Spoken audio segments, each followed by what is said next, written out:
তাবুক যুদ্ধের মধ্যে প্রিয় নবীজি সবাইকে সদকা করার জন্য নির্দেশনা দিলেন।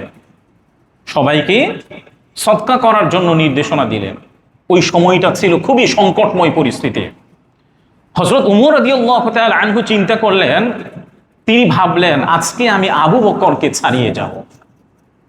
আজকে আমি কি করব? আবু বকরকে ছাড়িয়ে যাব। যদি কোনো দিন তাকে ছাড়িয়ে যেতে পারি, সেই দিনটি হচ্ছে আজকেই। এটা কে বলছেন? হযরত ওমর রাদিয়াল্লাহু তাআলা আনহু এই কথা বলছেন, যদি আমি কোনোদিন আবু বকরকে ছাড়িয়ে যেতে পারি, সেই দিনটি হচ্ছে আজকেই। হযরত ওমর রাদিয়াল্লাহু তাআলা আনহু রাসূলের নির্দেশনা অনুযায়ী তার পরিবারের মধ্যে যত সম্পদ ছিল, এর মধ্য থেকে অর্ধেক সম্পদ তিনি আল্লাহ তাআলার রাসূলের কাছে নিয়ে গেলেন।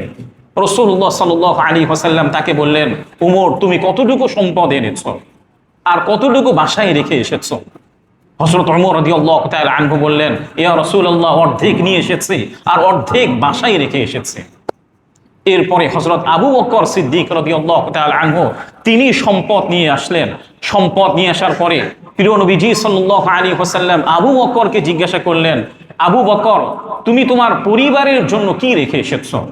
তিনি বললেন, ইয়া আবা বকরিন মা আবকাইতা লি আহলিক, তুমি তোমার পরিবারের জন্য কি রেখে এসেছো?